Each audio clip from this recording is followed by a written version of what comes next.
This is my thyroid cancer journey from the moment I found out to now, almost 2 years later.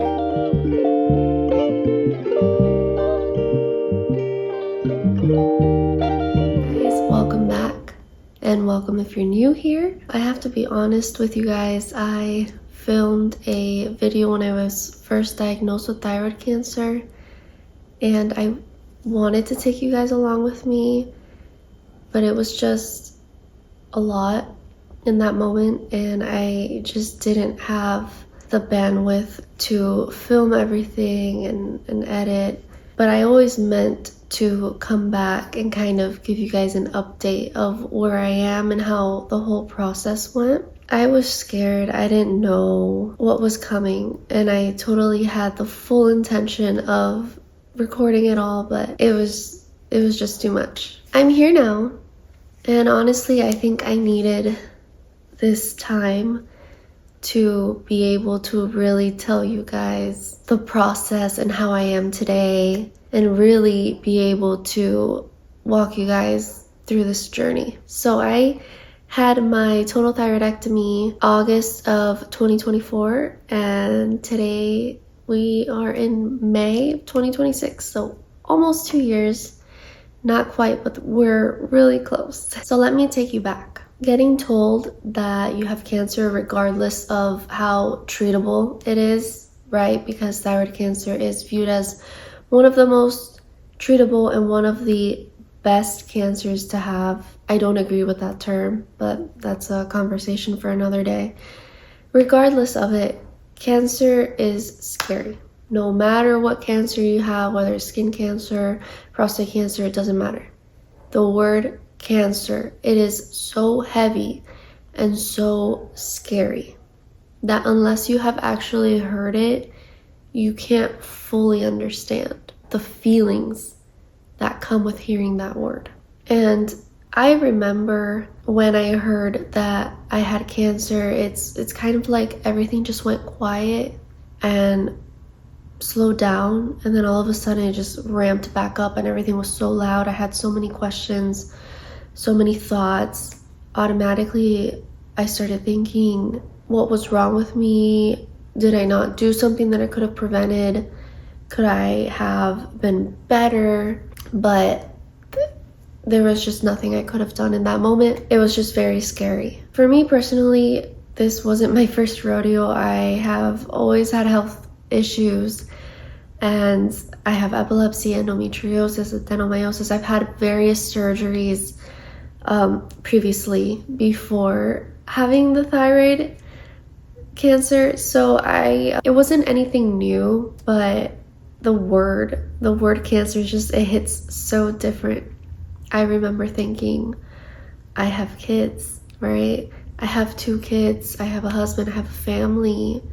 I want and need to be around for them. And having had family members pass away from cancer, different types of cancers, but still cancers, that word is very triggering. So I was scared. I was scared I was going to die. And at the same time, having had all these health issues and things going on, I just kept thinking, why does it have to be me? Why me? Why does this keep happening to me? If you've ever had that thought, I want you to just take a deep breath and realize there's nothing wrong with thinking that way. It is human. That's not weakness. That is just being human.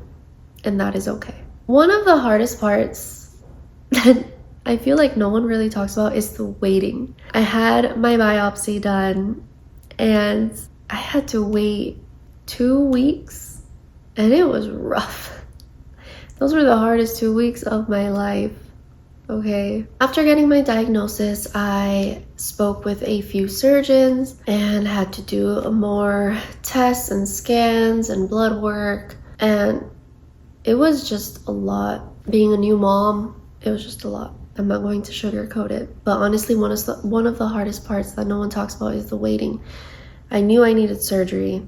The waiting for answers was just eating me alive, because the question was, do we take out the whole thyroid or do we just take out half? But then if we only take out half, well, you have to come back and get the other half removed anyway, because of the variant, the mutation that I had, it tends to come back. So my fear was, okay, I take out half, I go through this, but what if I just end up having to come back and go through this surgery again? I didn't want to do that. But just the thought of having to take a medication for the rest of my life was very daunting. It still hits me sometimes, even almost 2 years later. I'm like, wow, I take my pill every morning and I hold it in my hand and I'm like, I literally need you to survive. It's very scary. Going back to waiting, I had tests done. I went to see a surgeon in Tampa. It was the Clayman Thyroid Cancer Center. Fantastic, highly recommend. From start to finish, they were very understanding, thorough. I only had to go once for the pre-admission testing and then the day of the surgery. I lived far, so I had to commute and stay at a hotel a few days after the surgery as well as the night before, and I'll go ahead and insert a clip there for you. So we arrived to our room in Tampa. We're staying at a hotel. This is the night before surgery since I have to be there early tomorrow. Yeah, we have arrived after so much traffic. It was so much, but we stopped on the way to get some food. We ate at Payway and it was so good. I got the honey seared chicken bowl. But yeah, let me show you guys the room a little bit. Here is a little room tour. So that's the front door, the little kitchen area,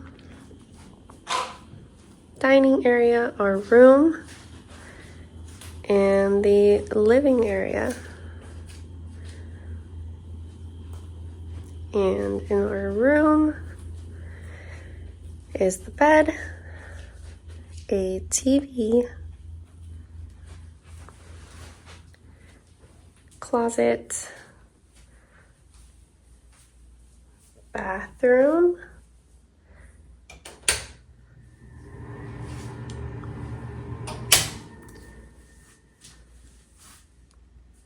but yeah, that is our room for tonight.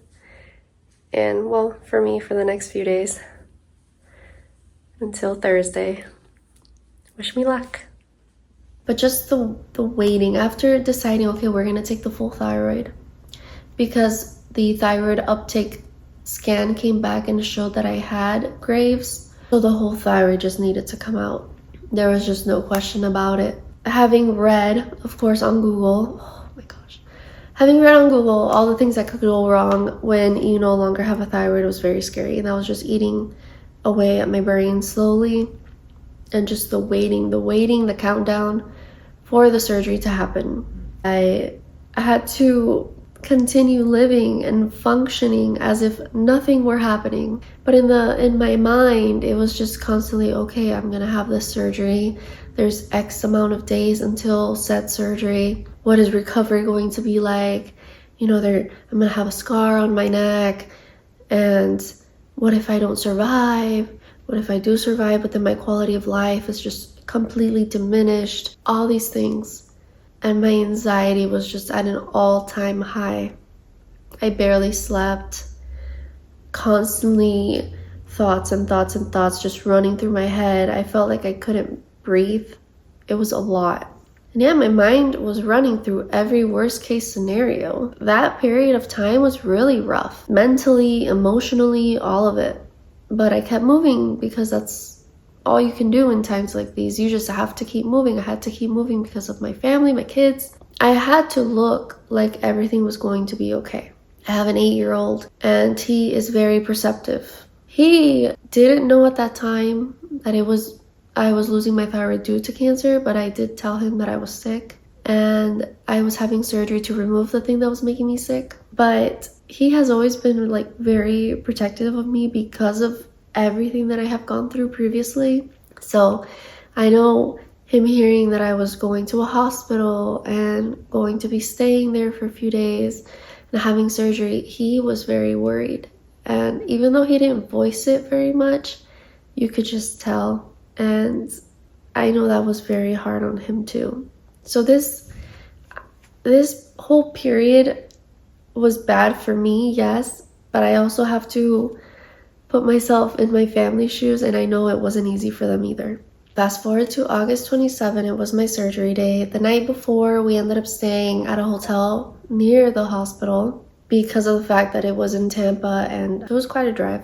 So we ended up staying the night before just because morning of we would have to leave really early. And I knew that with my level of anxiety, I didn't want to be on the road for like 2+ hours the morning of surgery, and tried everything to just calm my mind. But if you know me, you know I don't do calm. My mind is constantly going. It is very hard for me to calm my mind down. And I was very scared, but I knew ultimately it had to get done. I just wanted to get that cancer out. The scary part wasn't getting the cancer out. The scary part was what was coming after that.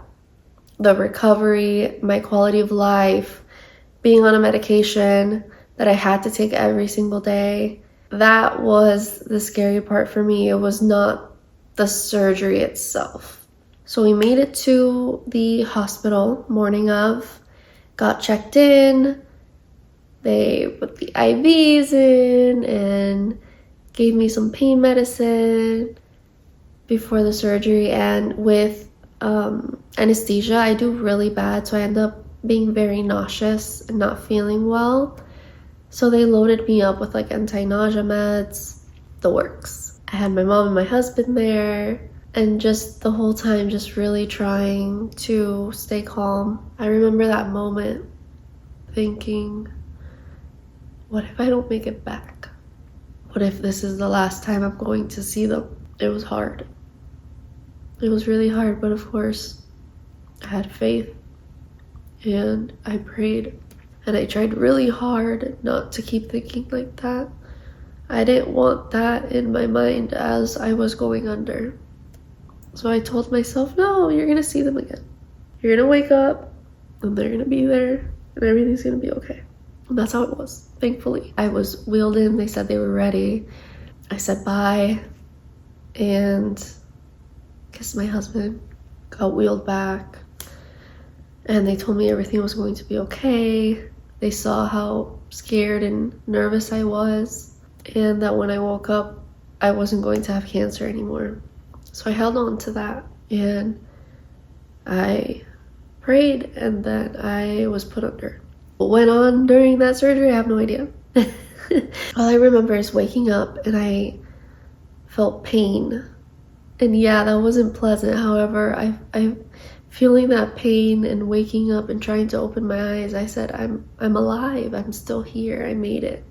I remember I kept saying that in my head. I made it. I made it. I'm still here. I'm alive. And out of surgery. I have this ice pack here. It's a little hard to talk. But I made it, and they showed me pictures that apparently the left side of my thyroid was slowly dying because it was very orangey brown instead of pink. So we should be getting the pathology results back soon from my lymph nodes, and based on that we'll know if I have to do radioactive iodine therapy or if I'm just good to go. But the cancer is out. That's the best part. But yeah, I am going to rest, and I will check in with you guys once I feel a little better. But the first words I said was, it hurts. I remember. Because it hurt. It really did hurt. You gave me pain medicine. I remember seeing my husband and my mom. It was like a wave of relief.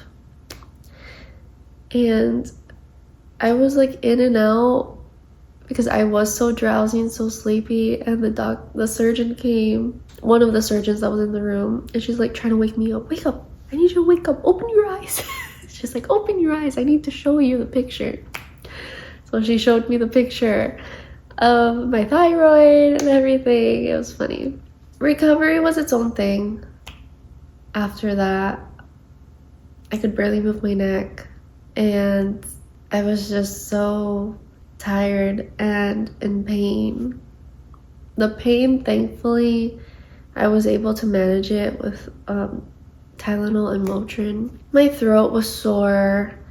It was a different tired, and I had to take calcium supplements for a few days just because I did have my whole thyroid removed. The parathyroid had to kick in and kind of like take over on that calcium. So I was trying to help it, giving it calcium, and I started on Synthroid. I had a moment of like grief because I was grieving that organ that was no longer there. Same thing happened with my hysterectomy. You just grieve what you no longer have and the new life that comes with it, all the changes and everything.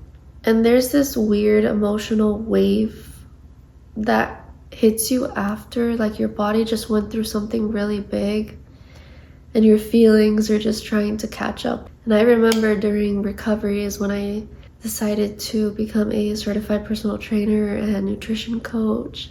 I was just trying my best to study so that I could take those certification exams. It is now May 2026 and I'm still here, almost 2 years out from surgery. So it'll be 2 years in August. Feeling better than I was before. The first year was rough. The intense fatigue, the hormonal changes, my hair falling out, switching from hyperthyroidism to hypo, now the weight gain. It was a lot. I do feel more like myself. I started taking some supplements and I do feel like those have been helping a lot.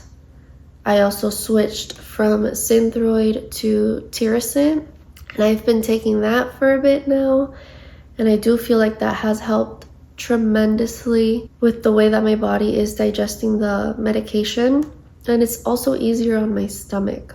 The fatigue is still there, I'm not going to lie. I still get those days where I'm just incredibly tired, so tired. And it's not the regular tired of, oh, I only slept 4 hours last night, I'm exhausted. No, it's an overall just drained, mentally drained, physically drained, an overwhelming feeling of exhaustion. I wish I could describe better. It's just a different type of tired. But for the most part, I do feel better, which I am so thankful for. I feel more human. I feel like I'm a little bit more me, but a different version of myself. Just still trying to find that new version of myself that I am happy with and content with. Prior to having the surgery, I had lost about 50 pounds and I was so happy. I had almost hit my pre-pregnancy weight with my son, which was like 8 years prior, 7 or 8 years before, and I was very happy. Fast forward to losing my thyroid, I slowly started gaining that back, and I have gone through working with personal trainers and tracking macros and tracking calories. It kept climbing, and I am essentially about 20 pounds from where I first started when I first lost the weight. So I've gained about 30 pounds. I was extremely disappointed in myself, frustrated with my body, angry, because here I had worked so hard to lose those 50 pounds during that time. I lost my thyroid and suddenly here I gained it all back. I have had to learn to forgive myself, give myself grace, and realize that the weight doesn't define me. The weight doesn't tell people my worth. Yes, your weight can affect your health, absolutely, and I am very serious about that. My knees hurt, my back hurts, and I'm just over it. I am trying to lose the weight again, and I will. I know I will. But I don't want to get so obsessive over it, and I don't want to tie my worth to the number on the scale. And that has been a huge learning experience, because previously I did tie my value to the number on the scale. I didn't feel beautiful because I wasn't where I wanted to weigh. And that's not the way it should be. You should feel beautiful because you are beautiful, not because the scale tells you that you're beautiful, because that's just not the way it is. So here I am. I'm here still. I am trying to build something now. I'm building a fitness and nutrition business. So I was able to get certified as a NASM certified personal trainer and certified nutrition coach. And I started my fitness coaching business, Ember Rise Fitness, which I'm so excited about, as well as started my micro bakery, Warm Crumb. So if you'd like, go ahead and follow. I'll leave them down below. But my main goal in becoming a certified personal trainer and nutrition coach is that I want to help women, not necessarily just going through a thyroid issue, but just women in general who have gone through health issues, chronic conditions, helping other people take care of their bodies, because I've been there firsthand. And I know firsthand what it feels like when your body is literally working against you. For years, I was told that my pain was in my head, or, to lose weight. Even now, to lose weight, doctors tell me, oh, have you tried just eating less? What a revelation. Why didn't I think of that? Incredible. If I go to the doctor and I'm complaining about, cramps, as an example, oh, have you tried losing weight? I used to get that very often, especially when I was starting out with my endometriosis journey, and it's incredibly frustrating. And I don't want to be the same as other trainers out there. That there are really good trainers out there, I will say, but there are also some that will make you feel bad just for getting to the point that you have gotten, right? Oh, if you just wouldn't have eaten as much. Oh, if you would have just controlled your mouth, you wouldn't be here, blah, blah, blah. And it's not right. I'm not training people from a place of, oh, I have it all together. I know what I'm doing. I have it all together. I've always had it all together. That's not at all. I'm training people from a place of, I have had to fight for every single thing of my health. And I know what it means to start over again and again and again. And that's not a weakness. I would say that's actually a strength. The fact that I don't give up. The fact that I get frustrated and I fall down, and I might stay there for a little bit, right? And I might wallow, but then I always get back up. And I try again, and I try again, and I try again, and I find new ways to try again. Okay, well, this didn't work, so maybe I'll try this now. Okay, this still didn't work. Let's try this. I don't want to give up, because you're not a failure unless you give up. But that has been my journey. It has been an incredibly humbling and a huge learning experience. And I have a new profound respect for people that live with hypothyroidism and these thyroid conditions, because of the fact of how much the thyroid does control and does play a role in your body, that a lot of people just don't understand. If you found this video because you just got diagnosed, it is going to be okay. Take a deep breath. It is going to be okay. I know cancer is scary, and you are allowed to feel all of that, but don't give up. Find your answers, get the tests done, get the scans done. And if you're on the other side like me, I see you. Recovery is a journey within itself. It's not just physical. Give yourself time and grace. Be forgiving with yourself. You will get there. Thank you so much for being here and for following along in my journey and just supporting me. I really appreciate it, and I would love it if you stick around and hit that subscribe button. I will see you guys in the next one.